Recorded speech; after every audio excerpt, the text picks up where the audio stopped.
Hello everyone, welcome back to my new mini blog. তো এটা হলো আমার এইচএসএসসি এক্সামের সেকেন্ড দিনের ইনভিজিলেটর ডিউটির ভিডিওটা। তো এটাই আজকে তোমাদের সাথে শেয়ার করছি। তো স্নান করে ঠাকুর পুজো দিয়ে খুব তাড়াতাড়ি করে রেডি হয়ে গেছি চা বিস্কুট খেয়ে। আর ভীষণ ঠান্ডা, সকালবেলা তেমন কিছু খাওয়াও যায় না। তো যাক, ভারী সোয়েটার স্টলটা পরে নিলাম। আর এই দেখো, আমাদের ঠাকুরের মন্দির পার হচ্ছে। আর এটাই প্রার্থনা করছি যেন আজকের ডিউটিটা খুব ভালোভাবে আমার পার করতে পারি, কারণ খুব একটা ভীষণ বড় দায়িত্ব। তো ফার্স্ট দিনের মতো আজকেও নেটওয়ার্কেই যাচ্ছি।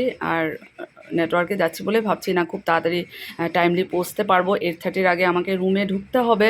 আর তার আগে আনসার শিটগুলো কাউন্ট করে অনেক কিছু দায়িত্ব থাকে, যেটা সত্যি মানে ভালোভাবে পার করাটা অনেক ভীষণ বড় ব্যাপার। তো এই যে স্কুলের গলিতে ঢুকে পড়েছি, আর এই যে স্টুডেন্টরা সব বাইরে দাঁড়িয়ে আছে, ইন্দিরা বাইডও আমার আগে আগে হেঁটে যাচ্ছে।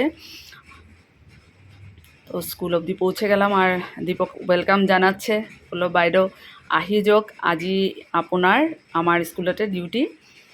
তো আজকে ছিল সোশ্যাল সায়েন্স এক্সাম। আর যা বুঝতে পারলাম যে কোয়েশ্চেনটা খুব টাফ এসছে, যার জন্য স্টুডেন্টরা বাইরে দাঁড়িয়ে সেটাই বলছিল কেমন হবে, পাস মার্ক থাকবে কিনা না। সত্যি ভীষণ একটা চিন্তার বিষয়। আর এদিকে বনিতার বাড়িতে এসেছিলাম, বনিতার মা বাবার সাথে একটু দেখা করে গেলাম। আর স্কুলেই লাঞ্চটা করলাম। ওরা সবাই বলছিল যে আজিও আপনি ইয়াতে লাঞ্চটা করি যোগ। তো এই যে দীপক বাইরে দাঁড়িয়ে আমাকে টাটা দিচ্ছে। তো যাক, ভালোভাবে এক্সাম ডিউটি পার হলো। আর আমি একটু আসার সময় সবজি নিয়ে আসলাম। টাটা।